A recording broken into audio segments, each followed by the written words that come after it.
Salut à tous et bienvenue dans le live numéro 10 sur notre chaîne Twitch We Are Thunder. C'est Pierre qui vous parle, je suis comme toujours avec Constant, l'homme qui oublie de se réveiller pour les live tweets. Comment ça va, Constant? Ça balance les dossiers, c'est arrivé une fois, ça n'arrivera plus. J'étais obligé. Ce qui s'est passé, pour que les gens soient au courant, je me suis réveillé 1h30 avant le début du match et j'ai fait l'erreur de me rendormir. Faut jamais faire ça quand il y a un live tweet. Bref, très content de vous retrouver, puisque vous devez être probablement tous chez vous à cette heure-ci, puisque c'est le couvre-feu. Donc vous êtes totalement prêts avec nous pour suivre ce live. Et comme vous le voyez, on va revenir sur la première douzaine de matchs qu'a disputé le Thunder jusqu'à maintenant. Pour cela, on a chacun préparé nos tops et nos flops sur ce début de saison. On va donc essayer de parler de ce qui nous a convaincus, de ce qui nous a surpris, ou peut-être déçus aussi jusqu'à maintenant, forcément avec les flops. Constant, je te laisse la parole. Est-ce que d'abord tu peux me donner ton premier top? Je m'attends à avoir un certain meneur dans celui-là. Ah bah le premier top, on s'est battu entre guillemets pour savoir lequel de nous deux allait en parler, mais le premier top, qui est bien évidemment le plus gros top de cette début de saison, c'est Shai Gilgeous-Alexander. Début de saison absolument incroyable de la part de Shai. J'ai relayé la stat là, mais sur les 5 derniers matchs, il est en 25-6-5 à 60% au tir et 50% à 3 points, ce qui est absolument monstrueux. Là pour le coup, il enchaîne depuis le match face aux Pélicans où il était peut-être un peu moins dedans. Là depuis le double programme new-yorkais, il fait qu'enchaîner les bonnes perfs. Il a battu son record en carrière au point la nuit dernière, lors du précédent match face à Chicago. Il a égalé son record en carrière en assist aussi avec 10 lors du match face à Chicago. Il est extrêmement adroit. Il prend moins de 3 points, qui est un point que j'apprécie particulièrement et que j'avais soulevé quand on en avait parlé il y a 2 semaines. Il prend moins de 3 points et bizarrement il les réussit plus. C'est peut-être parce que sa sélection de tir à 3 points est meilleure. Il y a plus de lancers, il y a plus de création, il y a de la défense, il y a de l'organisation, il y a du mentoring, il y a du leadership. Le début de saison de Shai, maintenant qu'il commence à vraiment scorer un peu plus, c'est extrêmement satisfaisant. Non, complètement. Il a bien réagi par rapport au premier live qu'on avait pu faire, où on était un petit peu déçus de sa sélection de tir, etc. Shai vraiment intéressant sur les 5 derniers matchs. On a partagé les stats, je crois, sur le compte. Très solide niveau All-Star, faut le dire, surtout si on garde un bilan plutôt correct jusqu'à maintenant.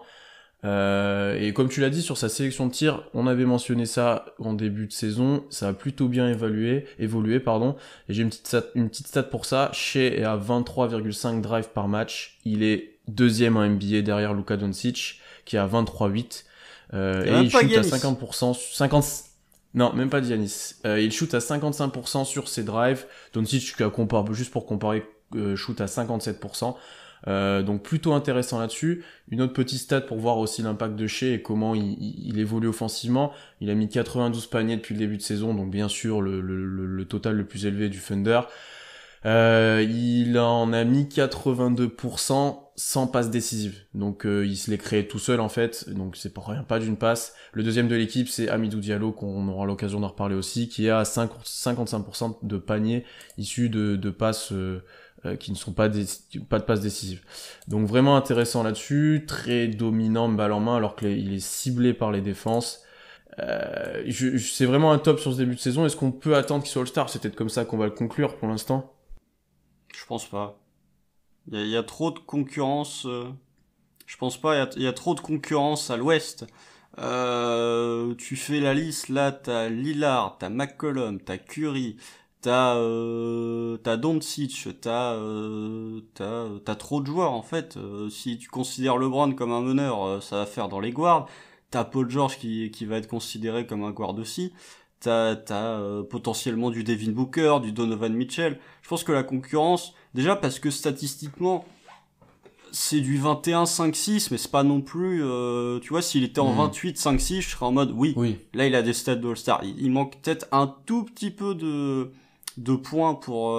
tu vois, si là il continue à enchaîner les matchs à 30 points, il va rapidement monter à 25-26 points par match. Et là, pour le coup, il aura vraiment des stats de All-Star. Après, il y a la question qui va se poser du bilan, parce qu'on sait bien que pour être All-Star, faut pas avoir un bilan dégueulasse. C'est pour ça que Devin Booker, pendant des années, n'a pas été All-Star, parce que le bilan du Utah était catastrophique. Se pose la question du bilan. Pour l'instant, OKC est à un bilan équilibré. fait pas partie des 8 équipes qui sont, enfin, elle n'est pas dans le top 8 de l'Ouest, mais elle a quand même un bilan équilibré. All-Star, j'irai peut-être pas jusque là. Je pense que cette année, il sera peut-être un poil trop court, que ce soit statistiquement au niveau du bilan collectif. Mais en tout cas, là, ce qu'il montre, c'est très très bon. Et j'ai envie de te dire que tu parlais du fait qu'il se créait ses tirs sans passe décisive, ce qui montre bien que ses tirs, il se les crée tout seul. Mais il y a un autre point que je trouve plutôt très intéressant et très satisfaisant. C'est que Shai, c'est quasiment le seul joueur que tu scoutes en défense quand t'es l'équipe adverse. T'as un petit peu de George Hill, t'as un petit peu de Lugensdorf, mais principalement, le joueur que tu vas scouter, c'est Shai. Et pourtant, malgré le fait qu'il soit souvent la cible des défenses adverses, il parvient quand même à trouver, parce qu'il est rapide, parce qu'il a un bon handle, il parvient quand même à se trouver des drives qui lui ouvrent le panier assez facilement. Et je trouve que c'est un point qui est plutôt intéressant, parce que si t'es capable de faire ça quand t'es quasiment la seule option viable en attaque, tu seras capable de faire ça quand t'auras d'autres joueurs très bons offensivement qui vont t'entourer. Donc voilà, pour répondre surtout en plus. C'est le créateur, mais sa création collective, je pense qu'on va en reparler juste après, mais d'un point de vue strictement individuel, de sa création de tir pour lui, bah déjà il va plus au drive, ça y est, maintenant il hésite plus, ce qu'il faisait un peu en début de saison, donc vraiment je suis très satisfait, et puis voilà, meilleure sélection de tir, un peu plus d'adresse aussi, hein, parce que voilà, il tente moins de 3 points, mais il les rentre. Donc voilà, All-Star non, mais ce qu'on voit c'est vraiment très très très satisfaisant. Ouais, on va dire qu'il profite là, je posais cette question parce qu'à travers le prisme des 5 derniers matchs, il a un niveau All-Star je pense, mais sur le début de saison et sur la globalité, c'est un peu juste encore une fois. Par contre, une chose qu'on a dit peut-être tous les deux en interne, qu'on en discute, deuxième option d'une équipe, ça c'est certain, et il s'affirme peut-être comme un peu plus parce qu'il se crée ses tirs, il est efficace, alors que l'attaque c'est pas n'importe qui. L'attaque est pas efficiente comme tu l'as dit forcément. Là, il arrive enfin à profiter, comme tu l'as dit, du spacing créé par jeu parfois à 5 joueurs à l'extérieur. Et ça marche plutôt bien, effectivement. Donc là, il est vraiment encourageant sur les derniers matchs. Son record en carrière, bien entendu, c'était un sacré match. Non, c'est largement encourageant. Après, voilà, collectivement, t'as commencé de le dire. Qu'est-ce que tu penses un peu de ses performances ? Je pense que c'est limite son point le plus intéressant sur ce début de saison. Pour revenir sur le fait qu'on disait que Shai c'était un 2, moi je suis en train petit à petit de me poser la question si c'est pas un 1 bis carrément. Mais ça c'est un débat qu'on aura l'occasion de faire un peu plus tard. Mais pour ce qui est de sa création, bah on se posait des questions sur le début de saison et j'étais le premier à dire que Shai il s'épanouirait vraiment et totalement en jouant poste 2. Là actuellement il joue pas comme un vrai 1, mais il joue comme un combo guard plus quoi, à la création. Et là pour le coup, déjà si tu regardes ses stats bruts, bon bah il est à 6 passes de moyenne, donc l'année dernière il était à 3,5, même l'année d'avant, donc t'as une vraie progression statistique. Et même au-delà des stats, t'as beaucoup de fois où il va faire la bonne passe et où ça va pas compter comme une passe décisive parce que le tir va pas être rentré.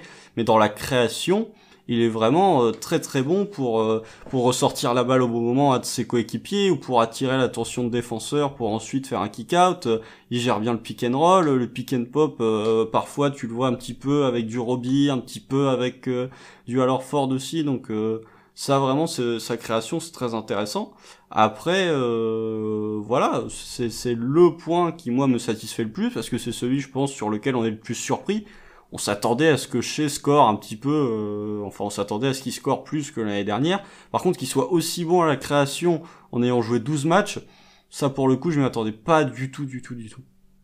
Ouais, au-delà de son scoring, c'est peut-être le point qui est plutôt satisfaisant. Dans ce qui monte dans la création, la gestion du ballon, la gestion du rythme aussi, au-delà de son propre rythme, on sait qu'il est élite, notamment sur les drives, pour piéger le défenseur, j'ai envie de dire. Là, il devient bon pour piéger les défenses, pour gérer en partie les fins de match. Il a été très bon là-dessus sur le dernier match notamment. Enfin, à part en prolongation, faut le mentionner quand même, où il a un peu forcé. Ouais, c'est très encourageant ce qu'on a jusqu'à maintenant. Et c'est pas étonnant du coup qu'on le mette en top pour l'instant. Je vais enchaîner du coup avec mon premier top, puisqu'on a pas mal parlé de Shai. Il faut parler bien sûr de Lugensdorf. C'était déjà notre surprise sur les 5 premiers matchs. On avait fait un live déjà, un peu moins je crois. puisque il avait montré déjà des gros progrès au tir. Bon, on va commencer par sa défense. Je vais pas en parler indéfiniment. Juste, il reste élite en défense. Il est incroyable en défense sur l'homme. Je vais juste mentionner le fait qu'il devient de plus en plus intéressant dans la défense collective, plus fort dans les rotations et dans les aides. Et en plus, il apprend petit à petit, il est en train d'acquérir un petit peu la malice nécessaire aux grands défenseurs NBA, aux meilleurs défenseurs NBA. On peut notamment citer par exemple les passages en force provoqués face à KD, face aux Nets. Il le piège une ou deux fois sur des trucs tout cons, mais il arrive à les piéger. Le match d'hier face aux Bulls, avant-hier pardon, face aux Bulls, où en fin de match et même pendant le match, il fait des interceptions, il relance un peu l'équipe, il fait des runs, il va finir en contre-attaque. Il vient vraiment dominant, déjà défensivement, mais vraiment encore plus qu'auparavant. Et là où bien sûr il faut insister, c'est sur son progrès au tir. Offensivement, ça continue de marcher. Son pourcentage n'a pas tant baissé que ça, c'est quelque chose qu'on prévoyait, mais ce n'est pas arrivé pour l'instant. Il est à 5 tentatives par match, 43% de réussite au tir. C'est très solide. Petite stat, il est à 28 sur 65 en 12 matchs cette année. L'année dernière, il était à 30 sur 101 en 36 matchs. Donc en gros, il a mis à peu près le même nombre de 3 points en 3 fois moins de matchs, et il a mis un 3 points à chacun des matchs qu'il a disputés. Je vais écrire un article sur lui assez rapidement sur le site, donc je vais pas griller tous mes arguments. Juste dire qu'il y a encore des progrès par contre à faire sur les drives, sur les finitions près du cercle, mais que globalement, ça devient un attaquant qui est efficient, qui est largement capable comparé à ce qu'on a pu avoir historiquement au OKC, et qui est encore plus prometteur qu'on pouvait le penser, parce qu'il a très courte carrière NBA au final, puisqu'il est arrivé en milieu de saison l'année dernière avant le Covid, où il a eu une place de starter, il a pas joué énormément de matchs, c'est sa 2e année, il a été non drafté, beaucoup de choses qui font qu'il progresse bien plus vite qu'on le pensait, et qu'il est très fort sur ce début de saison, peut-être le 2e meilleur joueur du Thunder, oui sans aucun doute même. Ouais, deuxième. Donc voilà pour Lou Dort, je sais pas si t'as quelque chose à rajouter, mais n'hésitez pas à dire dans live s'il y a toujours des petits bugs, on essaie d'arranger ça. Concernant Lou Dort, moi il y a un point qui me satisfait, au-delà de sa défense de manière globale qui progresse, j'ai l'impression, de match en match. Tu l'as dit, les charges l'année dernière, il en provoquait pas autant qu'il en provoque cette année. Il termine le match avec 6 interceptions face aux Bulls et son record en carrière. Il y a vraiment le match face à Chicago, il y a 2 minutes où t'as une séquence où c'est Lou Dort en défense qui va faire une interception pour ensuite planter à 3 points. L'action d'après, c'est Lou Dort qui va te provoquer une charge et qui ensuite va te mettre un drive. L'action d'après, c'est Lou Dort qui va faire un gros stop défensif et qui va te replanter un autre 3 points dans la foulée. Et là, pour le coup, c'est des séquences où tu te dis, si il continue de jouer comme ça, mais ça va devenir le two-way player ultime, quoi.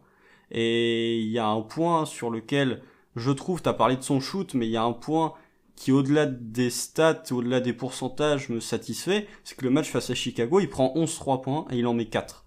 On connaît les shooters à 3 points qui ont des beaux pourcentages, mais typiquement George Hill qui en prennent que 3 ou 4 par match.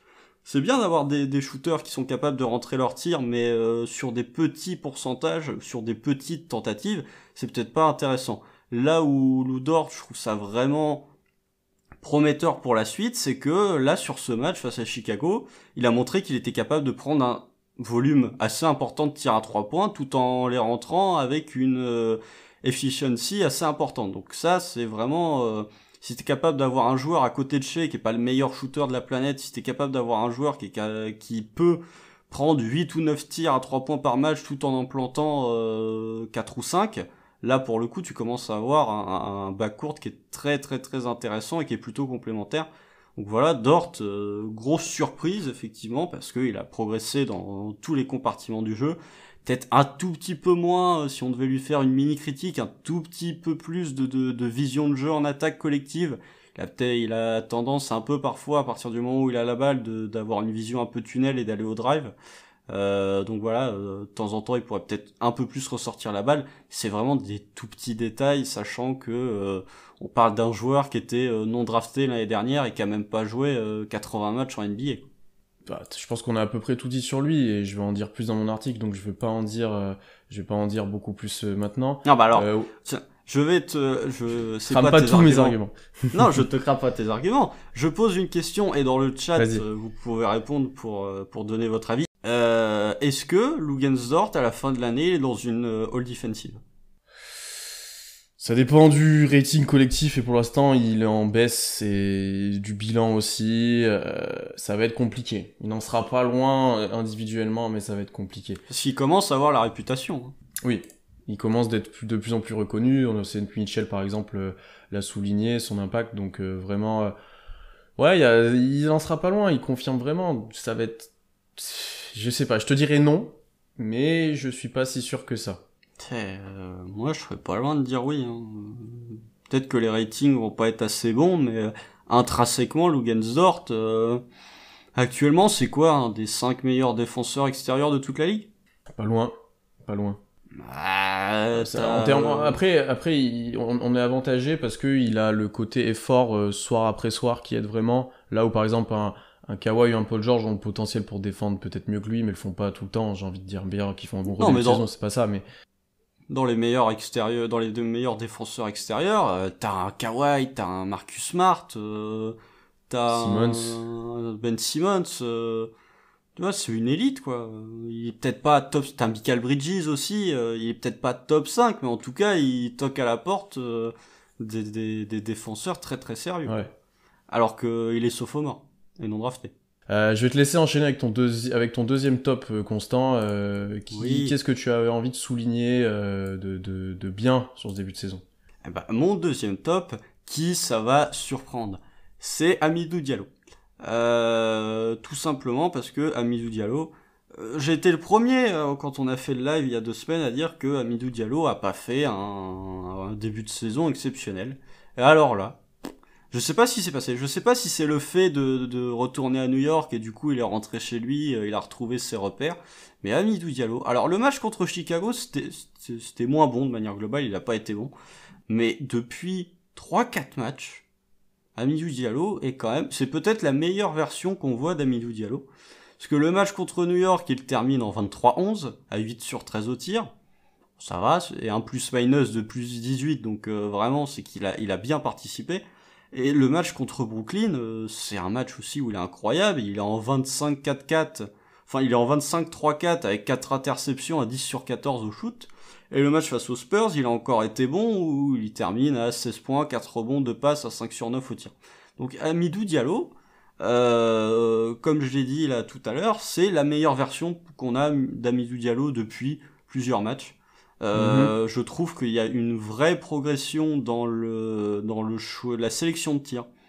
C'est pas juste une question de réussite, hein, les précédents matchs de Diallo, je trouve que il est plus appliqué en attaque, il prend des tirs un peu moins bêtes, un peu moins forcés. Je trouve qu'il y a une vraie progression en défense par contre. Depuis le début de saison, de manière globale, je trouve qu'il a vraiment progressé défensivement. Collectivement, il gère mieux les rotations, il fait moins de fautes bêtes. Vraiment là pour ce coup, pour ce point-là, je suis très satisfait. Il crée un poil plus, vraiment un poil plus sur les derniers matchs. Il est un peu moins foufou, il se pose un peu plus, il pose un peu plus le jeu. Donc vraiment, Hamidou Diallo, je suis très très très satisfait là depuis 3-4 matchs. J'espère que c'était pas juste un flash et que s'il continue à jouer à ce niveau-là, il montre qu'il a vraiment sa place dans cette reconstruction. Et juste typiquement, Diallo, il joue quasiment autant de minutes que l'année dernière, c'est-à-dire 20. Par contre, au niveau des pourcentages, alors que tu te dis cette année, c'est lui qui gère le banc, donc forcément il a moins d'espace, il a augmenté son pourcentage au tir de quasiment 10%. Il a 54% cette année au tir, contre 45 l'année dernière.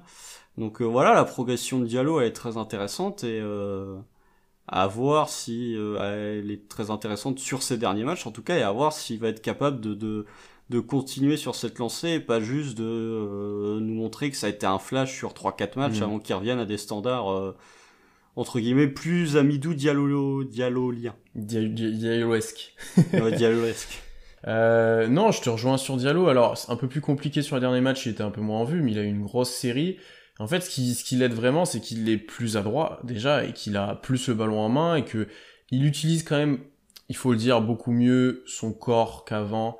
Il a un peu plus de vision sur quel drive il peut obtenir, un peu plus de feinte, un tout petit peu moins bourrin qu'avant, où il allait vraiment que tout droit. Il a un petit peu diversifié ça, toujours aussi capable de prendre sur rebond offensif s'il rate, donc ça, forcément... Ah, il a le deuxième meilleur jump de toute la NBA. Donc ça l'aide grandement quand il loupe un tir pour ses stats et pour remonter direct et pour être positif. Défensivement aussi, il faut peut-être le mentionner, moi j'aime bien parce qu'il fait moins de fautes, un peu moins naïf. Meilleure approche de la défense collective sur les rotations, effectivement, il fait moins de fautes et il saute pas à la première fin de venue, quoi.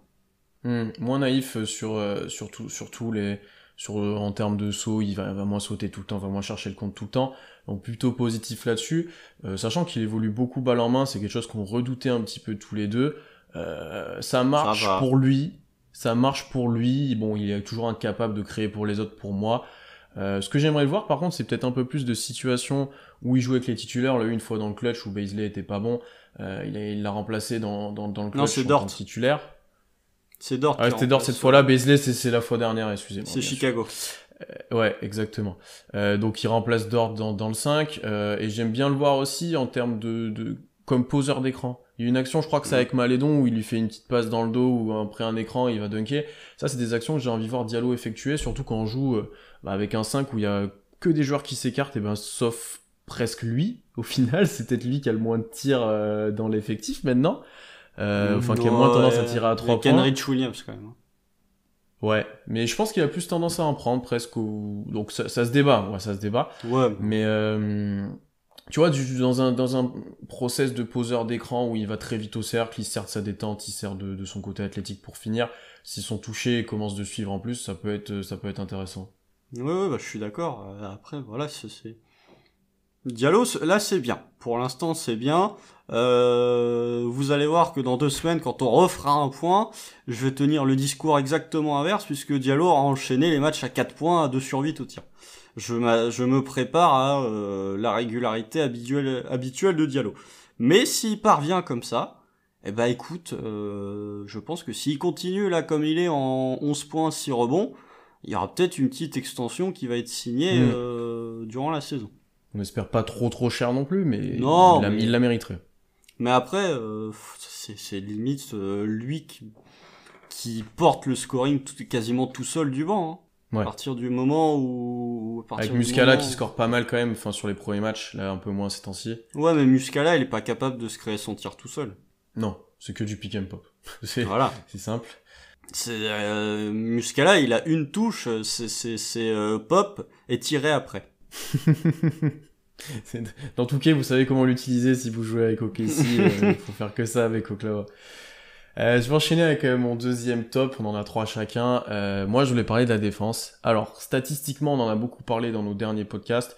On était une top 10 défense jusqu'aux 2 derniers matchs où, bon, là, ça a été contre les Lakers beaucoup plus compliqué et contre les Bulls, malgré la victoire. Ça a été compliqué parce qu'ils ont mis beaucoup extérieur. Ça a été un match plutôt d'attaque. En plus, il y a eu prolongation.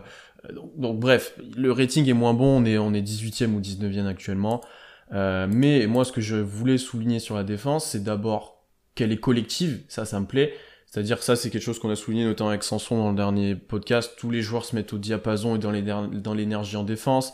Les rotations collectives essayent d'être faites. Il y a des efforts collectifs aussi sur certains passages pour essayer de regagner des ballons, pour essayer de revenir dans le match, par exemple, qu'on est un petit peu loin.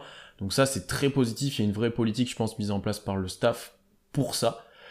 Ensuite, le banc, qui est impressionnant défensivement, lui qui a toujours 89 de defensive rating et qui a augmenté un peu en attaque, il est à 92, donc il est encore un peu plus positif qu'avant. C'est les passages de Diallo, hein, typiquement. Ouais, tu vois, là, sur les derniers matchs, je mentionnerai dans mon 3e top, il y a 2-3 gars qui se montrent un peu plus, beaucoup. Il y a un mulet qui se montre. Ouais. T'as beaucoup qui est un peu mieux des 2 côtés du terrain aussi, donc ça se montre, ça joue bien du banc, il y a une vraie identité qui se dégage du banc, il y a une vraie envie aussi qui sort du banc. Bon, après, il y a des passages où ça fonctionne pas, mais ça c'est obligatoire avec les joueurs qu'il y a sur le terrain. Mais globalement, c'est une petite surprise sur ce début de saison. Et enfin, j'aimerais quand même souligner aussi des progressions individuelles. On a mentionné Dort beaucoup, bien sûr, mais Shea est beaucoup plus investi, surtout sur certains passages où c'est important. Tu sens qu'il a un peu plus envie d'être déterminant en défense, plus que l'année dernière. C'est pas parfait, mais c'est plus que l'année dernière. On a mentionné Diallo qui est un peu moins naïf, qui est un peu plus décisif. Ensuite, on peut parler par exemple de Poku que j'ai mentionné, qui est surprenant défensivement. On était tous les deux pas très sereins sur sa capacité à défendre. Il a montré qu'il était capable de suivre un petit peu sur les extérieurs, de protéger un peu le cercle. Donc ça, c'est intéressant. Voilà, globalement, c'est quelque chose qui m'a plutôt plu, avec ce gros point noir, et je pense qu'on en reparlera quand on parlera d'un de tes flops, de la protection de cercle et de la défense intérieure. qui est inquiétante, clairement on se fait dominer là-dessus et on n'a pas les armes physiques pour moi pour défendre ça. Bah, c'est pas compliqué, vous regardez les graphiques que sortent le Lab pour la TTFL, je crois qu'on est dans le top 3 des meilleures équipes au niveau pour choisir un intérieur. C'est pas compliqué. Donc mais après pour revenir sur la défense, tu vas avancer un point, enfin t'as avancé un peu un point que je vais soulever après en parlant de mon troisième top, mais au niveau du banc, je trouve que c'est un poil moins bien sur les dernières sorties. Le match face aux Bulls, pour le coup, le banc est vraiment pas bon, ce qui coïncide avec un match où Diallo est pas bon non plus. Où là, pour le coup, tu sens bien que le comeback, il se fait avec en partie les starters quand même.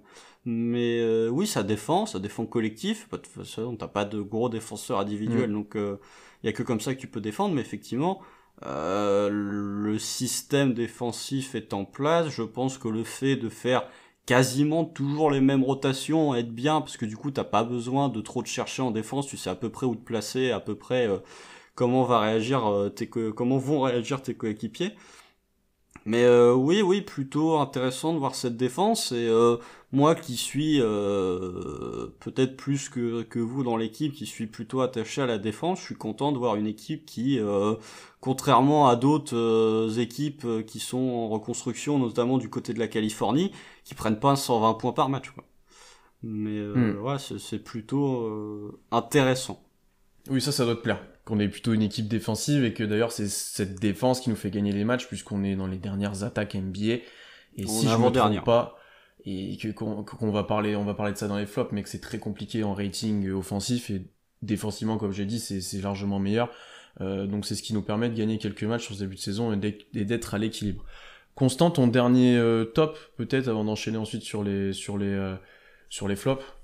Bah, le dernier top que tu m'as un peu, que t'as un peu teasé entre guillemets juste avant, c'est la mentalité de l'équipe. J'en ai parlé quand j'ai fait l'article lors de la victoire face aux Bulls. Quand l'année dernière, c'est bon, on connaît l'histoire, OKC était l'équipe qui ne lâchait jamais rien. À chaque fois, même menée de 20, ça continue à se battre, etc. Tu te disais, cette année, départ de Chris Paul, départ de Dennis Schroeder, départ de quasiment tout l'effectif, en fait, bah, ce côté, cette résilience, ça va peut-être un petit peu disparaître. Bah, j'ai pas l'impression cette année. Alors oui, ok, il y a des blowouts, effectivement, la plupart des défaites du Thunder, d'ailleurs, sont des blowouts. Par contre, si tu regardes les blowouts, hormis celui face aux Pels au 31 décembre, les blowouts, c'est face aux Lakers, face aux Heat, c'est face à des équipes qui sont considérées comme des équipes du haut de tableau. Et c'est des équipes où typiquement, bah, c'est pas que tu te bats pas, c'est juste que t'as pas les armes pour leur tenir tête, mais c'est pas non plus, ça veut pas non plus dire que tu traînes des pieds et que tu lâches au premier écart. Et typiquement, pour illustrer pour illustrer cette mentalité, le match face aux Bulls, c'est le match parfait, quoi. T'es mené de 22 points au début du troisième quart, t'es mené de 10 points à 2 minutes de la fin, et pourtant tu lâches pas, quoi. Et un peu comme l'année dernière. C'est ça, un peu comme l'année dernière, mais là, pour le coup, t'arrives vraiment dans une situation où l'année dernière, t'avais des vétérans, donc les vétérans, ça lâchait rien. Là, cette année, t'as une équipe où il y a quasiment que des jeunes. Et ces jeunes-là, ils baissent pas la tête quand il y a un écart, ils continuent de se battre. Tu regardes Shea, mais il fait un troisième quart monstrueux comme Dort lors du match face aux Bulls. Pour le coup, regarde quand il met son M1, la réaction qu'il a. Cette équipe-là, elle tanque pas, hein. Elle tanque clairement pas, elle essaye de gagner des matchs, et la mentalité des joueurs, de voir Shea se comporter en tant que mentor ou en tant que leader en tout cas de cette équipe, de dire à Muscala qui était en manque de réussite lors du match face aux Bulls, non mais tu vas y arriver, tu vas réussir, tu vas rentrer tes tirs, que Muscala bizarrement il se met à rentrer ses tirs dans l'overtime. Ça montre que il y a un vrai leader, il y a une vraie mentalité, je pense, et ça pour le coup c'est typiquement à mettre au crédit de Mark Daigneault, qui a l'air de tenir son groupe à la perfection et de faire que ce groupe vit extrêmement bien, et que voilà, même quand t'es mené de 15, même quand t'es mené de 17, même quand t'es mené de 10 points à 2 minutes de la fin, tu ne lâches rien et tu continues de te battre. Et ça rejoint un petit peu ce que tu disais en parlant de la défense, c'est que bah si t'as pas une bonne mentalité, ça va vite se voir en défense. Si tu traînes des pieds, bah tu vas prendre des points. que là cette équipe elle est appliquée, elle donne tout et du coup t'as une équipe qui défend plutôt bien. Donc voilà, une vraie mentalité, un vrai groupe et sachant que t'es dans une équipe de jeunes, limite les résultats je m'en fous, par contre de voir que cette équipe elle sait déjà défendre, elle sait déjà jouer avec la bonne mentalité, c'est limite ce que je retiens le plus de ce début de saison d'un point de vue purement collectif. Oui, ça sert pas à rien. Même si on se met à perdre plein de matchs, tu sais que ça sera pas une saison blanche, inutile, sans formation, Non, parce sans que rien, t'as des bases déjà. sans aucune base. Ouais, voilà, c'est exactement ça. D'ailleurs, j'ai hésité à mettre Daynold sur mon troisième top. Toi aussi, tu l'as un petit peu mentionné. Il propose des choses plutôt intéressantes. Alors, il y a des défauts. Il est loin d'être parfait encore pour l'instant. Mais c'est plutôt intéressant ce qu'il propose. Et c'est aussi, je l'avais presque en top aussi il est en lien avec mon dernier top en fait. Parce que je vais parler du 10e homme. 10e homme qui a une identité différente selon les matchs et selon qui on joue et selon qui est absent. Je voulais mentionner via cette notion de 10e homme Kenrich Williams et Isaiah Roby. Pourquoi ? Parce que c'est deux joueurs sur lesquels toi et moi, et je pense pas mal de monde, on n'avait pas forcément beaucoup d'attentes, voire pas du tout. Et qui se sont montrés plutôt intéressants depuis le début de saison. Je vais plutôt commencer par parler d'Isaiah Roby, parce que en fait c'est quasiment sa saison rookie, déjà ça a mentionné, il avait pas joué à NBA presque aucun match. Et là il a pu jouer. Ouais, et puis très peu de temps de jeu, pas de responsabilité, oui. Voilà. Il avait pas marqué un point l'année dernière. Non, oui, c'est ça, il a battu son record en carrière un paquet de fois cette année. Il a pu jouer lors de 9 matchs pendant 9 matchs avec OKC, 3 en starter, quand Horford était absent, c'est lui qui joue le rôle de pivot, on laisse Muscala sur le banc. Et ce qui est un peu impressionnant depuis le début de saison, c'est un grand mot, mais c'est sa polyvalence offensive et peut-être son énergie. Il est tout le temps prêt à se battre, il est tout le temps très agressif en attaque, que ça soit au rebond, sur les drives. Tu vois qu'il a envie de au-delà de se montrer, de scorer et d'apporter à l'équipe dans le temps qu'il lui est imparti, qu'il est pas là juste pour jouer, quoi. Il a vraiment envie de performer et de progresser. Ça, je trouve ça intéressant. Ensuite, sa polyvalence offensive, c'est qu'on l'a vu driver, on l'a vu jouer sur pick and roll, on l'a vu un peu plus sous le cercle. Alors, c'est encore très brut, mais c'est intéressant, vraiment. Notamment sur les drives, je suis surpris de ce qu'il peut faire. Il a un bout de shoot. Il a un bout de shoot, c'est le dernier point que je voulais mentionner, 40% sur 2 tentatives, un peu de pick and pop, donc il reste un peu dans le rôle de Muscala et d'Orford, même s'il a un style différent. Voilà, très très positif offensivement.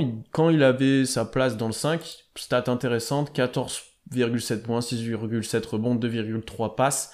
D'ailleurs, il est plutôt capable, balle en main, j'ai envie de dire, efficace. Il est capable de remonter le terrain quand il prend un rebond. Il est capable de trouver quelques bonnes passes. J'en pense une à George Hill, ça devait être contre les Bulls, je pense, ou contre les Nets, j'ai un doute, où il remonte la balle, c'est en fin de transition, George Hill coupe au cercle, il le trouve en trailer, c'est plutôt intéressant. C'est contre les Bulls.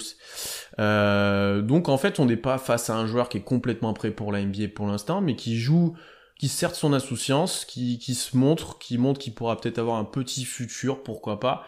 Après, la grosse limite, et ça on en parle beaucoup toi et moi, c'est défensivement, c'est très très dur. Il peut pas défendre au large, c'est compliqué. Il peut difficilement défendre sous cercle parce qu'il se fait archi dominer, bien qu'il se batte au rebond, etc. C'est dur.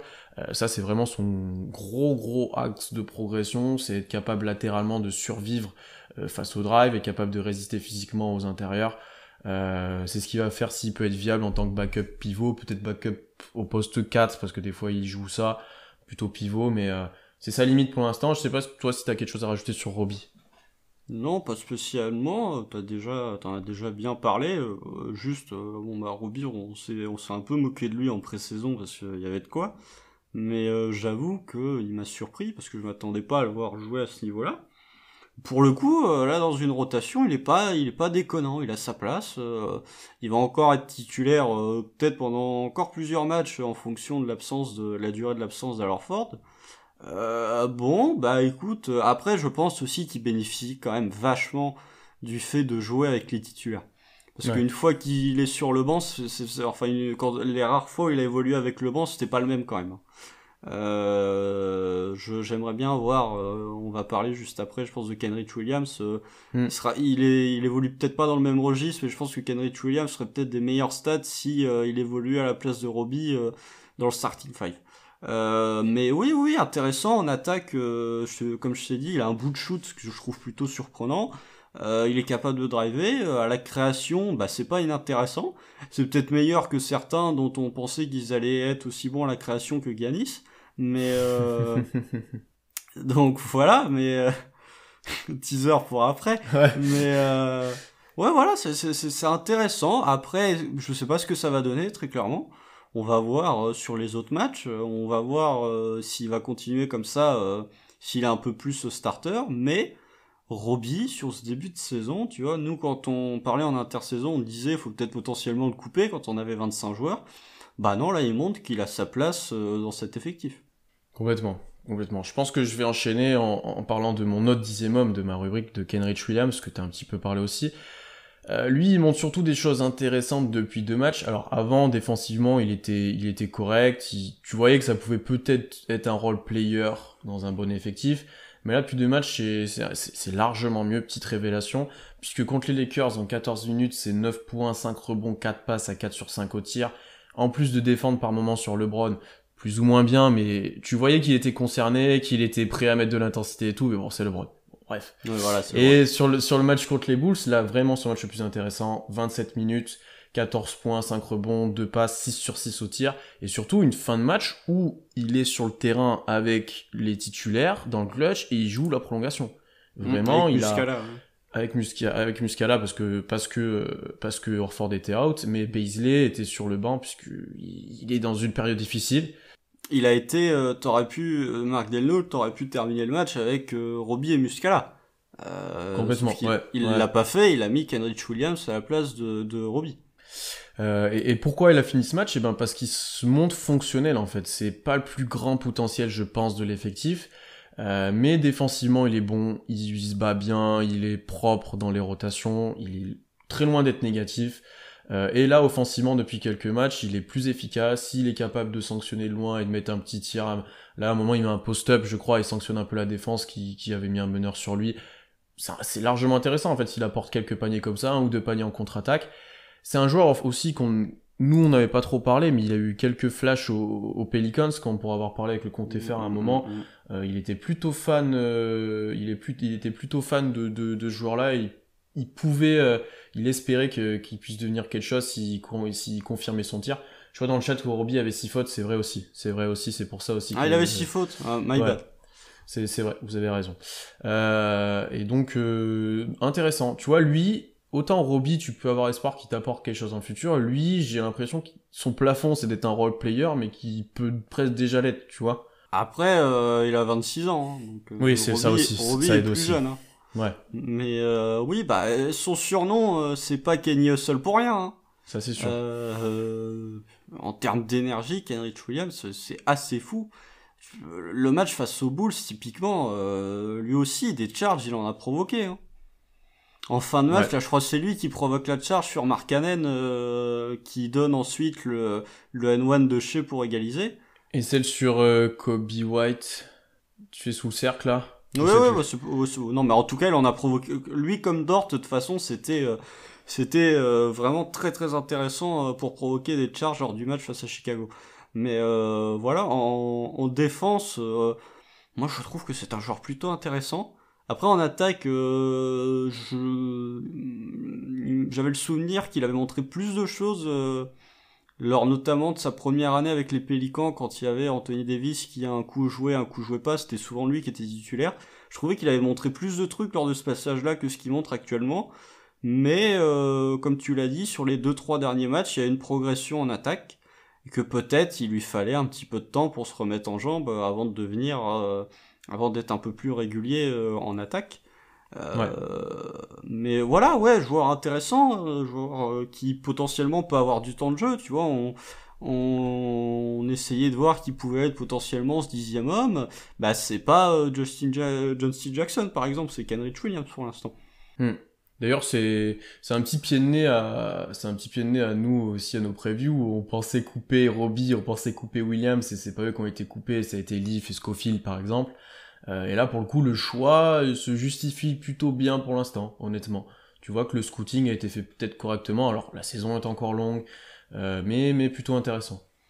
Oui, bah c'est pas des joueurs qui ont pas leur place dans cette rotation là, c'est des joueurs qui font ce qu'ils font font ce qu'ils peuvent avec leurs moyens, leurs faiblesses, mais ils sont pas tu te prends pas la tête à deux mains quand ils entrent sur le parquet. Non, t'as moins peur. Voilà. T'as pas trop peur. On va passer au flop, donc n'hésitez pas dans le chat à nous donner quelques tops qu'on n'a peut-être pas mentionnés. Pour les flops, j'ai envie de commencer parce que j'ai le dossier, je pense, qui va faire bien parler. J'ai en flop Darius Bazley. Pourquoi? Parce que après quelques matchs moyens et une ou deux, je vais dire, runs très forts, je sais plus contre qui il a fait un énorme run au troisième quart-temps. Miami. Il est catastrophique depuis quelques matchs et ce qui m'inquiète, c'est qu'il semble plutôt hors de rythme. Tu sais, à la recherche de confiance, il essaye de se créer ses tirs un peu comme avant, mais il force beaucoup, surtout sur les drives. Et du coup, ça devient très vite inefficace parce que il prend des mauvais tirs, il essaye de se mettre en confiance s'il ne l'est pas, et il a pas de bonne situation. Pour illustrer ça, il est à 37% au tir, ce qui est pire que l'année dernière. Il est même pas à 27% à 3 points, ce qui est bien pire que l'année dernière. Il y a des progrès au rebond, ça je peux pas l'enlever, mais il y a aussi ce côté créateur que notamment toi et Solal vous espériez dans la preview, il est inexistant. Et pour illustrer ça, c'est qu'il a un ratio passe décisive turnover qui est négatif, puisqu'il doit être à quelque chose comme 1,5 passes décisives et 1,7 perte de balles. 1,9, ouais, je crois, les turnovers. Ouais, donc voilà. C'est vraiment compliqué pour lui. D'ailleurs, il a 98 d'offensive rating, alors qu'il joue majoritairement avec le 5, et que le 5 est plutôt autour de 108 depuis le début de la saison, et que ça doit être le dernier joueur en termes d'offensive rating parmi les joueurs du 5, si je me trompe pas. Après, y a des même ces passages avec le banc, j'allais venir, sont pas convaincants. Il devrait porter l'équipe, justement, c'est là qu'il devrait avoir ce rôle de créateur. Ça marche pas, il se montre pas, il est pas bon. Ouais, pour moi c'est pas un flop, c'est une déception qui peut très vite se transformer en flop. Le problème de Bazley, c'est que actuellement, il a pas le niveau pour se créer son tir et pour prendre le jeu à son compte comme il essaye de le faire. Bazley, actuellement, il doit, contrairement à ce qu'il fait actuellement, laisser le jeu venir à lui.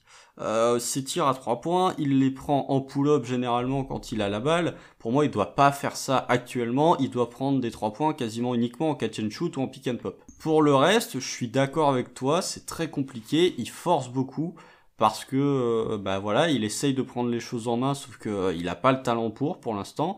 En défense, ça va, c'est pas non plus extraordinaire, mais ça va. Au rebond, c'est quand même lui qui soulage l'équipe. Son passage, ses rares passages, même s'il commence à y en avoir un peu plus, notamment le match face à Chicago, ses passages où il est avec le banc sont pas satisfaisants pour un sou. Après, je vais pas défendre Bazley outre mesure, mais pour moi, je trouve un poil dur en disant que c'est déjà un flop, sachant qu'on a joué 12 matchs et que Bazley est quand même un joueur qui reste, malgré tout, extrêmement jeune, qui est plus jeune que Dort, qui est plus jeune que Shea, et que il a quand même montré par séquence, et même sur certains matchs, il n'y a pas juste le run contre Miami dans le troisième quart. Oui. Il a montré sur certains matchs que justement, quand il forçait un peu moins ses shoots et quand il était un peu plus dans le rythme du jeu, il était très efficace. Ouais. Alors, c'est ça qui m'embête, c'est qu'il y avait des bons passages où justement il profitait de ce flow offensif, j'ai envie de dire, de la création des autres, du rythme aussi que lui pouvait mettre parfois en prenant des rebonds. Ça, c'est quelque chose que l'on voit de moins en moins faire, d'ailleurs, prendre un rebond et relancer. Il pouvait se servir de ça. Là, on le voit de moins en moins faire ça. Tu vois qu'il doute. Je vois dans le chat que le body language est pas fou. C'est vrai qu'on là, il semble vraiment douter. Il semble vraiment pas en confiance. Il semble en difficulté. Quand tu vois qu'il est benché dans le clutch, c'est toujours problématique pour un joueur sur lequel on a pas mal d'espoir. Je le mets en flop pour l'instant parce qu'on a beaucoup d'attentes pour lui, c'est sûr, et qu'il a pas répondu présent pour l'instant. Mais il peut très bien faire 20 prochains matchs super forts et que j'en serais pas surpris. Il peut faire une très bonne saison sophomore. Mais pour l'instant, il répond pas aux attentes, d'ailleurs assez élevées, que tous les fans ont vis-à-vis de lui et de tous les espoirs, en fait. Parce que on est nombreux à être très haut sur lui depuis le début de saison et puis même sa saison rookie, j'ai envie de dire. Ouais, depuis la bulle, à peu près. Ouais, non, mais oui, je suis d'accord.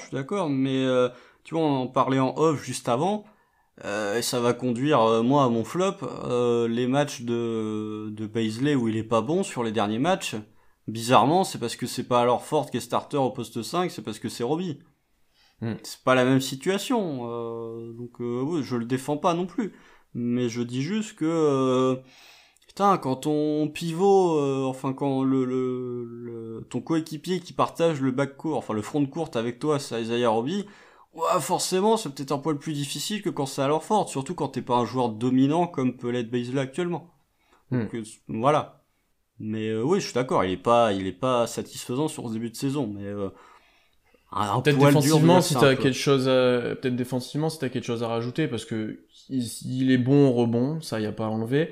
Il a souvent à charge le meilleur joueur intérieur. sur front de court, j'ai envie de dire, notamment Davis, notamment Zion, notamment, je sais plus qui on a joué d'autres, mais le KD. Qu'est-ce que tu as pensé peut-être de sa défense? Il est très polyvalent, mais il manque encore de peut-être de masse, d'impact physique pour pouvoir tenir ces joueurs-là. Ouais, bah, limite envie de te dire qu'il défend mieux à l'extérieur que sous le cercle actuellement. Tout simplement parce qu'il manque encore un peu de muscle. Et Je suis d'accord avec ça, ouais. Et du coup, bah, je trouve qu'il y a quand même une progression par rapport à l'année dernière. Faut pas déconner non plus. Bazley, tu regardes le match face à KD, on voit Kevin Durant est stellaire sur ce début de saison, donc tu peux pas faire grand chose. Il a quand même réussi à le gêner 2 ou 3 fois. Et même globalement, le match face à Chicago, même s'il est pas en réussite, en défense, il est sur Markkanen, il fait pas un job inintéressant non plus. Donc il y a une progression défensive, je pense qu'on peut tous s'accorder là-dessus. Après, ce qu'on attendait de Bazley, c'était pas tant une progression défensive qu'une progression offensive. On attendait une prise de responsabilité offensive, plus de scoring, Ce qu'il a en plus soi. de création. Oui. Ah oui. La prise de responsabilité, il l'a, c'est juste qu'il a pas l'efficacité qui doit aller avec.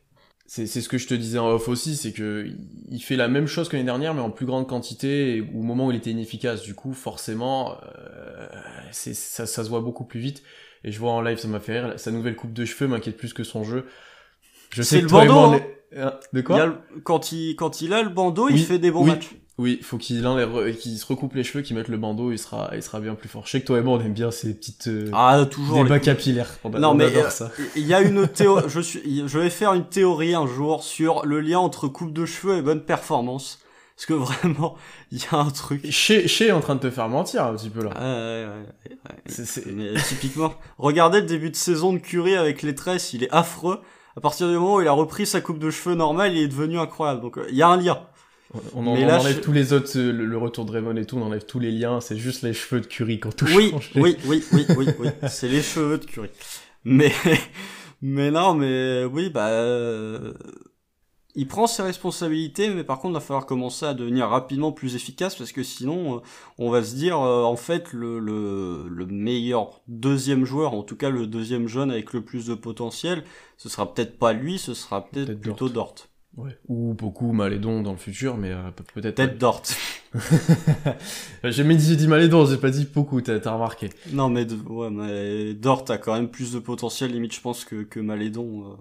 Ce Dort, ça peut être le 3&D ultime, ça peut être Marcus Smart qui tourne à 39% à 3 points. C'est vrai. Je te laisse enchaîner avec ton premier flop. Tu l'as un petit peu mentionné, mais je crois qu'on va parler d'un pivot qui nous vient de Philadelphie. Ouais, qu'est-ce qui se passe le début de saison à Ford là? C'est décevant. Moi j'étais plutôt content de récupérer Ford, je me disais qu'il allait faire du bien à cette équipe. Et en défense, c'est pas foufou, il est pas capable de protéger le cercle, mais en même temps, est-ce que Ford a déjà été capable de protéger le cercle? Non. Je ne crois pas. Donc voilà, rien de surprenant là-dedans. Mais en attaque, c'est plutôt inefficace. Et là où je me disais que le fait de s'éloigner de Philadelphie allait redonner un Ford qu'on voyait au Celtics, c'est-à-dire qui joue poste bas, qui joue un peu à mi-distance, qui sert les autres, en fait non. Et ça mènera à mon deuxième flop, mais Ford il joue quasiment que à 3 points, il joue quasiment que en pick and pop, ce que je trouve extrêmement décevant, déjà de 1 parce qu'il met pas ses tirs, et de 2 parce que je trouve que c'est utiliser Ford uniquement pick and pop, c'est se priver d'une grande partie des qualités d'Alorford. Donc, est-ce que ça vient de lui, est-ce que ça vient de Degnault, je sais pas. Je pense que c'est un petit peu des deux. Mais ce début de saison me déçoit tout particulièrement parce que c'était le joueur que j'avais dit que j'allais le plus surveiller sur cette saison. En termes de mentoring, je suis pas déçu. Je trouve qu'il se comporte plutôt bien. Bon là, il va manquer plusieurs matchs pour des problèmes personnels, en espérant qu'il y ait rien de grave, mais voilà. Mais offensivement, sur ce début de saison, je suis déçu de un de son utilisation et de deux de ses pourcentages que je pensais un poil meilleur, enfin dont je pensais qu'ils allaient être un poil meilleurs. Pour nuancer un peu ce que t'as dit, je pense que c'est même irrégularité selon les matchs. Tu vois, il y a des matchs où il a été vraiment fort, où il a été décisif, où on l'a vu justement scorer de loin, scorer un peu plus de près, mettre 2-3 problèmes sous le cercle, voilà, pas mal de choses comme ça, et il y a des matchs où on le voit pas. On le voit pas. Ou par exemple, à comparer à George Hill, qui est peut-être plus discret globalement, mais par contre, à chaque match, il y a un passage où George Hill va être très agressif et va enchaîner 4-5 points, ce qui fait qu'à chaque fois, ses stats sont plutôt décentes, autour d'une dizaine de points, avec quelques rebonds, quelques passes, et tu peux difficilement critiquer ça, même s'il est pas vraiment adroit. Après, ouais, là, c'est plus le George Hill de l'année dernière. Oui, c'est plus le George Hill de l'année dernière, mais lui, je pense que pour le coup, bénéficie pas trop de l'effectif du Thunder et de comment ça joue, et bénéficiera bien plus s'il joue avec des gros joueurs.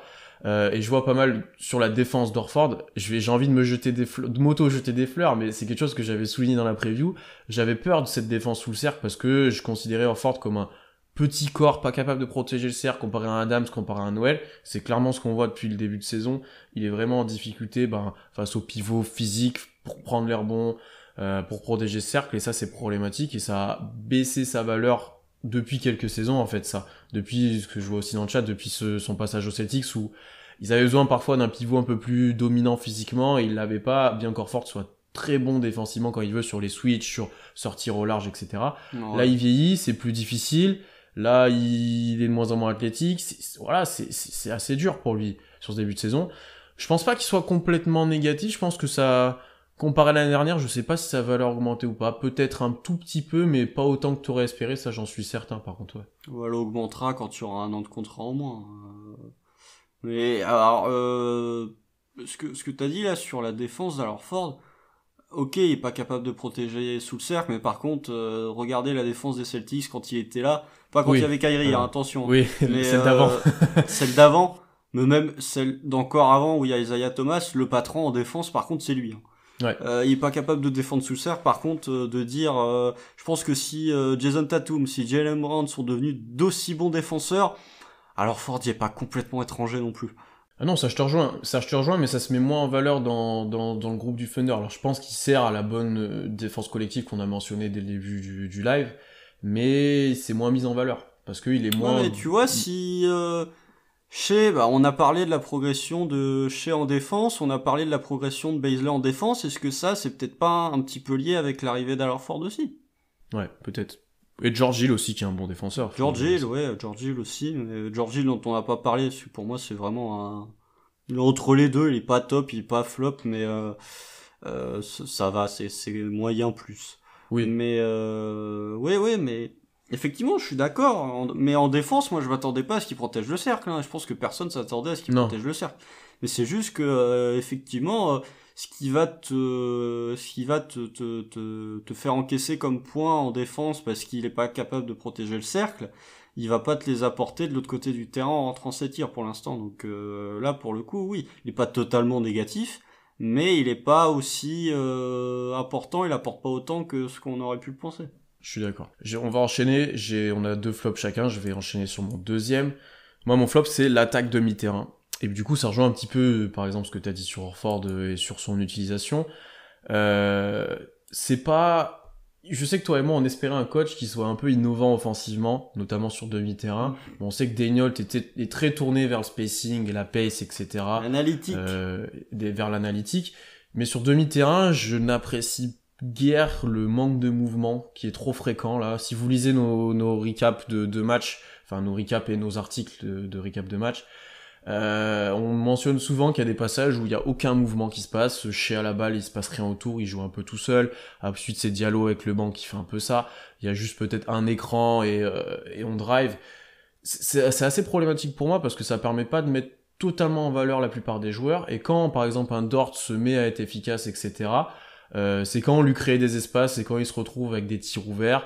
Pareil pour Beasley, quand les bons débuts de saison, c'est quand il y a des espaces, quand il y a un peu plus de mouvement offensif, quand par exemple il va partir 0 degré, remonter avec un écran, prendre la balle sur un end-off avec Horford et driver. Ça, c'est des choses que j'ai l'impression qu'on voit de moins en moins et qui étaient mises en place même un petit peu l'année dernière et là qu'on n'a plus. On n'a toujours pas de système long non plus avec... alors je ne demande pas des écrans à la Steph Curry où il fait 4 fois le tour de la raquette, etc.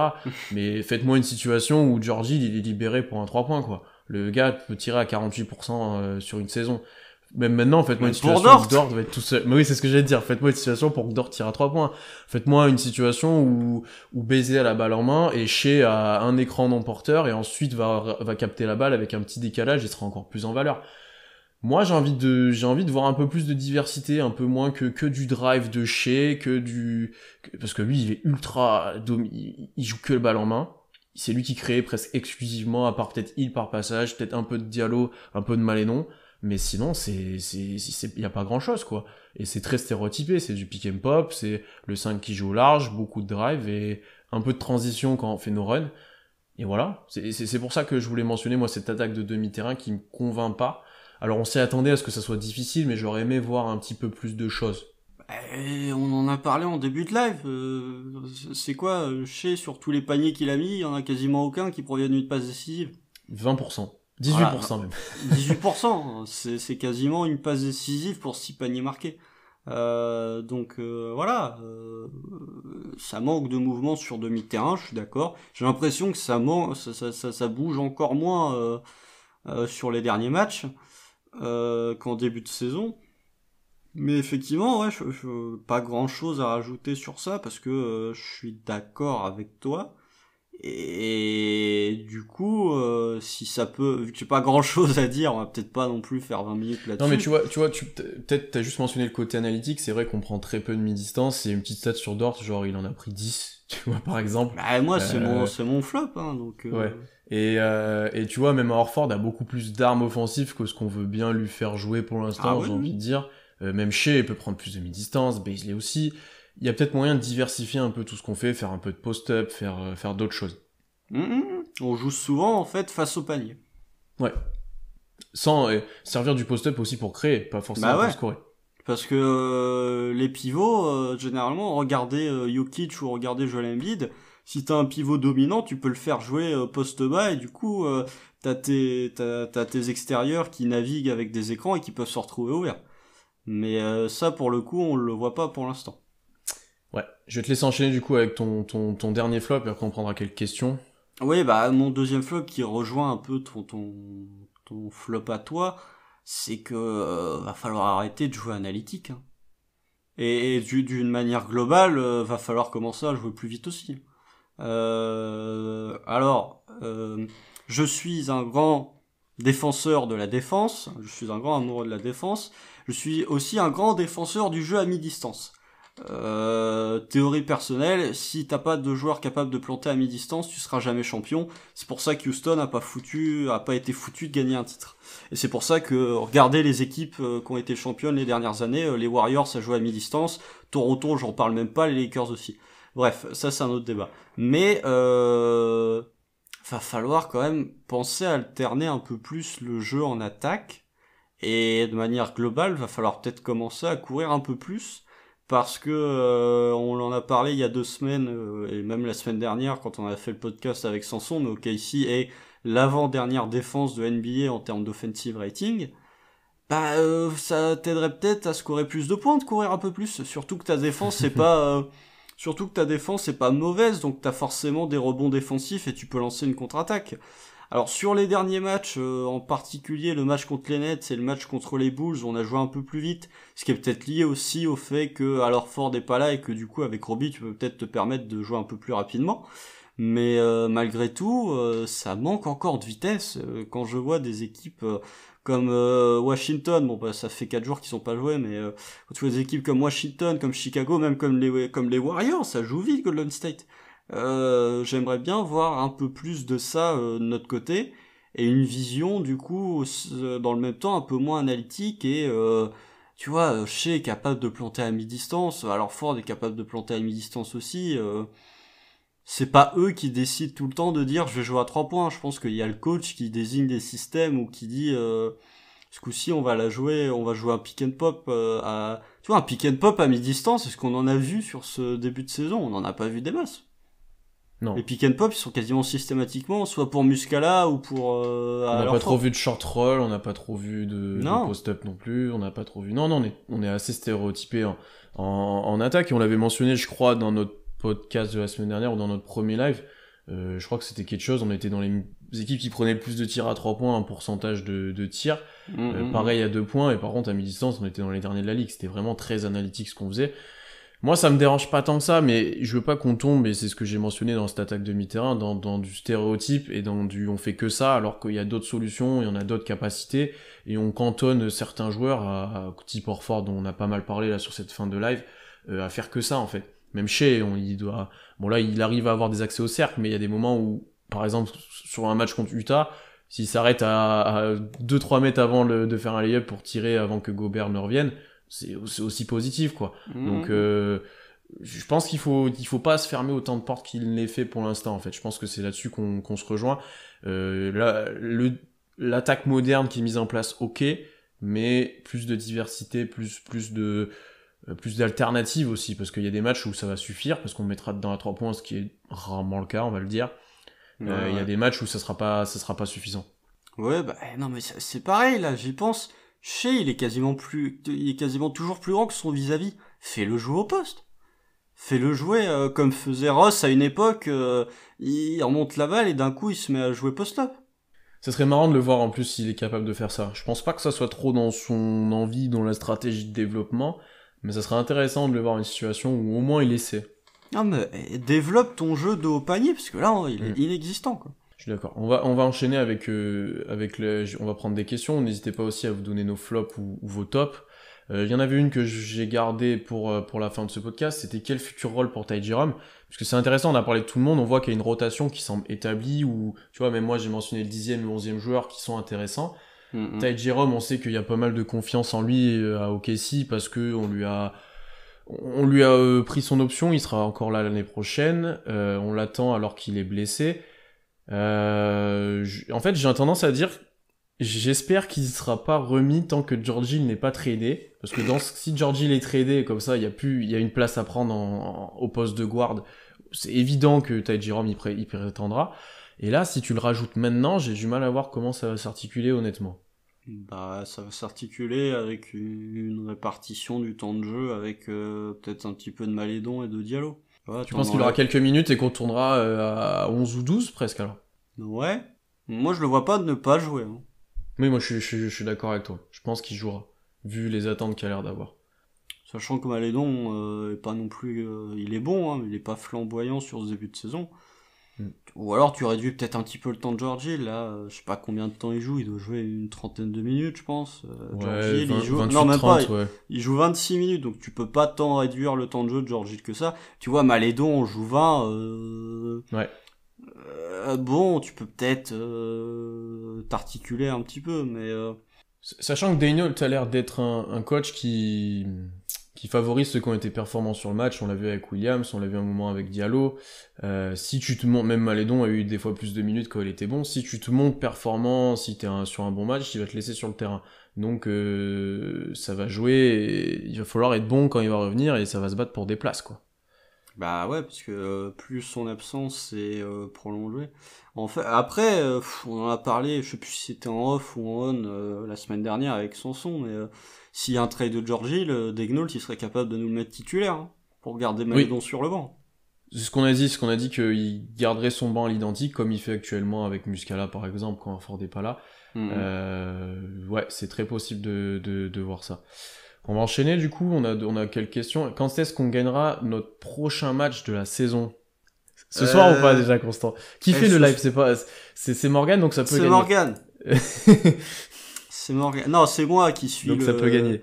le porte-bonheur sur ce début de saison. Moi j'étais à 0,4 sur mes lives et j'ai gagné hier parce que je me suis pas réveillé. Les Bulls, parce que Constant s'est pas réveillé. Sinon j'étais le gars qu'il fallait faire qu'il fallait donner les lives pour content. Sachant que je suis à... donc peut-être ce soir. Je suis à 4-0 quand c'est moi qui écris l'article sur le site. Hein. Donc vraiment, faut pas me... Si c'est moi qui écris l'article recap, généralement faut pas c'est donner... Voilà. Vous pouvez commencer de dire Constant, on veut plus que tu fasses les lives si vous voulez Kate Cunningham. C'est juste ça qu'on est en train de dire. Sachant que l'année dernière, c'était moi qui faisais toutes les défaites. Hein. Oui, c'était l'inverse. En vrai, ce soir, il y a peut-être une chance puisqu'Embiid est absent, si je me trompe pas. Oui, c'est même sûr. Les Sixers sont en back-to-back. Ils sont en back-to-back aussi. Donc, il y a peut-être moyen ce soir. Et après, ça va devenir compliqué. Parce qu'on le sait, on en a beaucoup parlé. La fin de saison, la fin du mois, pardon. On a un gros calendrier. C'est quoi la suite là? C'est le double déplacement aux Clippers, Denver et Phoenix, non? Si je dis pas de bêtises. J'ai plus de tête, mais on en a parlé un paquet de fois, mais... Ouais, c'est ça, c'est double... Après, là, t'as Philly ce soir. Ensuite, tu fais un road trip de 5 matchs où tu vas à Denver, t'affrontes les Clippers 2 fois, tu vas à Portland et tu vas à Phoenix. Et ensuite, tu reçois les Nets. Ouais, sinon c'est compliqué. Donc ce soir, c'est peut-être une bonne occasion, effectivement. Il y a moyen. Question, est-ce que vous aussi, ça vous fait bizarre de voir Jeff Green, Durant et Harden ensemble sous le maillot des Nets? Non. Hier, j'ai regardé le match et j'avais de la peine au cœur. Moi, honnêtement, KD, je suis habitué à le voir autre part. Ça fait bizarre de voir Harden et KD, mais moi, c'est surtout Russ qui me fera toujours bizarre. Honnêtement, c'est pas trop les autres. Moi, j'ai pas ce problème d'avoir du mal à voir les joueurs sous un nouveau maillot. J'ai vu le match des Nets hier. Effectivement, ça fait un poil bizarre de voir Harden avec un Nets sur le maillot. Oui. Mais ça m'a pas choqué outre mesure. Et pour le coup, Jeff Green, il a fait 20 000 équipes NBA. Jeff Green, lui, mais il a fait quasiment toutes les équipes NBA. Du coup, ça va. Malédon et Poku plutôt en top ou en flop? Top. Ouais.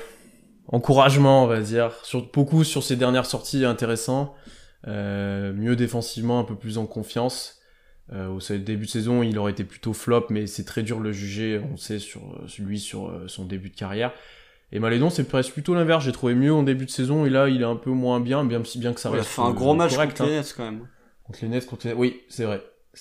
Mais c'était les semaines avant qui m'avaient un peu moins marqué, où je me souviens avoir dit en message, Poku est meilleur que Malédon sur quelques matchs, là. Ouais. Donc, mais les deux sont encourageants. Les deux sont encourageants, donc plutôt vers les tops. Ouais, sans être un méga top, sinon on en aurait pas. Malédon assez bien, Poku encouragement. Faut continuer comme ça. Oui.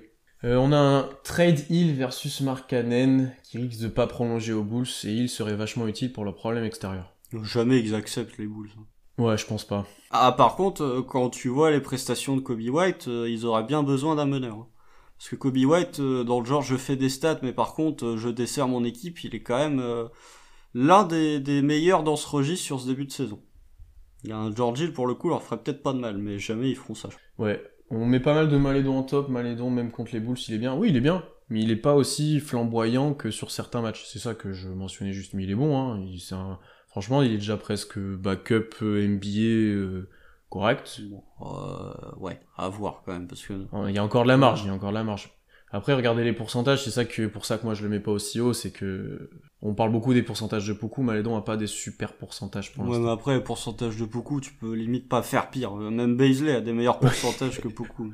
Ouais, il y a concours, mais ouais, c'est assez proche. Non, Malédon, il est à... Ouais, c'est à 3 points où il est à 30%, mais sinon, au tir, ça va. Et il est quand même à 3 assists par match. Hein. On aimerait peut-être plus le voir balle en main pour le coup. Là où Diallo l'a beaucoup, il y a des passages où il a pas la balle, tu vois, où il a pas de pick and roll à jouer, où il a pas de choses comme ça. C'est peut-être plus sur ça que je l'attends et que moi je le trouve discret, mais c'est pas forcément que de sa faute. Moi je l'attends plus sur de la création que du scoring, donc j'en attends peut-être un tout petit peu plus, alors qu'il y a des sacrés flashs, hein. Il y a des 2-3 passes qu'il est capable de sortir qui sont très fortes. Ouais, c'est peut-être ça que j'aimerais voir un peu plus pour la suite de la saison. Là où Poku, c'est vraiment de la prise de confiance, prise de masse et s'affirmer comme un joueur. Ouais. Voilà, je pense qu'on a plus trop de questions. N'hésitez pas on a une réponse. Markkanen, il est agent libre, mais il n'a pas prolongé cet hiver. Donc s'il demande beaucoup, ils peuvent réfléchir à la deadline s'ils ne comptent pas le perdre contre rien, j'imagine. Ou ne comptent pas le prolonger. Oui, mais ils vont demander quand même plus que ça, je pense. Ouais. Et j'ai pas envie d'envoyer des pics pour Markkanen. Dans un bon système, pourquoi pas. Ouais, Poku sera meilleur que lui dans 3 ans. Ouais. Ouais, j'ai espoir. Ouais, Bon, après, j'aimerais bien. Le problème de Markkanen, c'est que sa meilleure saison, c'est sa saison rookie. Donc, Oui, mais c'est lui, ça qui pour est le un peu, coup, ouais. c'est pas tant son niveau de jeu qu'a fait qu'il s'est pas développé, c'est surtout des pépins physiques. Hein. Ouais, pépin physique, le coaching aussi un peu des Bulls pendant quelques années qui Puis était même la pas... draft, les Bulls, ça fait sur les 3 dernières années, ils ont pris Wendell Carter il y a 3 ans qui est un 4-5 et cette année ils ont pris Patrick Williams qui est un 4. Ça aide pas quand t'as déjà une concurrence importante à ton En, poste. en signant Porter au max peut En jouer 4 tradant aussi Porter. éventuellement. En tradant, pardon, oui. Oui, il avait déjà signé au max et il est en trade, effectivement. Ouais, à voir, à voir. Il y aura des opportunités à prendre, mais je nous vois mal aller chercher dès maintenant un jeune plutôt intéressant ou une fin de contrat pour John prolonger. Collins. Ou John Collins, ouais. Typiquement, on pourrait, hein, mais bon. Ah, John Je- Collins quand même. Ah mais oui, j'aime bien, mais est-ce que tu veux tout de suite donner de l'argent à John Collins? Non, À ce moment-là, non, surtout vu ses voilà, c'est ça. prétentions salariales. Mais Voilà, exactement. quand tu vois comment il est utilisé par Atlanta actuellement, tu te dis, je pense que Shea saurait mieux l'utiliser que Trae Young actuellement. Ah bah il a pas pété un cap pour rien, je pense, John Collins. Bah non, parce que... Bien que j'adore Trae Young, actuellement, c'est compliqué. Oh, C'est... c'est pas le Trae Young de l'année dernière. Non, c'est compliqué pour Atlanta. Après, il y a des On blessés. salue Hein. d'ailleurs, oui, on salue d'ailleurs Danilo Gallinari qui allait là-bas pour gagner. Non, mais il est blessé. Il y a des blessés. Okongu a pas joué. Gallo est blessé aussi. Rondo revient. Non, non, oui, ils ont. Mais est-ce que leur ossature de jeunes, Cam Reddish est pas terrible, DeAndre Hunter est plutôt bon. Werther a baissé aussi en niveau. Mais leur 5, Capella est plutôt dans ses stats, il est pas mal. Mais leurs 4 vrais gros jeunes, là, pour le coup, sont un cran en dessous de ce qu'on pensait. Ouais, c'est surtout ça, ouais, en plus des blessures. Ils avaient plutôt bien commencé, mais ça n'a pas confirmé. Mm-mm. Ah, l'idée de John Collins semble séduire. On nous propose 100 millions sur 5 ans pour John Il Collins. prendra plus. Il voulait quasiment le max, hein. Et une équipe qui lui donnera, j'ai l'impression. Sacramento. Toujours mettre Sacramento dans la liste des équipes capables. Non, mais tu vois, des équipes de jeunes qui ont du cap. Houston, tu vois. Ouais. Houston. Après, je préfère aller... Alors, pourquoi on parle de Sacramento? Je préfère essayer de monter un truc pour Marvin Bagley que... Ah, moi, j'aime bien Marvin que... Bagley. Bah oui, et puis tu sais que ça commence de péter à Sacramento, on en a déjà parlé. J'aimerais bien aller le chercher. Ah ouais, ouais. Mais après, faut voir si les Kings seraient prêts à le transférer. Mais si ça devient vraiment l'embrouille avec De'Aaron Fox et le front office des Kings, ouais, franchement, récupérer Marvin Bagley, moi, je trouverais ça très intéressant. Mais c'est pareil, j'étais un petit peu déçu de voir que on n'a rien fait sur Caris LeVert, par exemple. Qu'on sait pas, qu'on n'est pas venu. Tu vois, les Cavs, qu'est-ce qu'ils ont fait, les Cavs? Ils ont envoyé quoi, un second tour? Ils ont récupéré Jarrett Allen? Ils ont rien... Et Taurean Prince. Et Taurean Prince, mais Taurean Prince, c'est pas un jeune à potentiel comme Jarrett Allen. Ils ont envoyé Dante Exum. Et un second tour, je crois. Et un second... Ils ont vraiment fait... Tu vois, Et là, ils vont pouvoir se libérer de Drummond s'ils en ont envie. parce que la valeur de sereinement, Drummond, wow, Oui. elle est... Oui, mais ils l'ont obtenu contre rien aussi. Non, mais elle est Tu vois, élevée, la valeur de peut-être une Drummond. pli.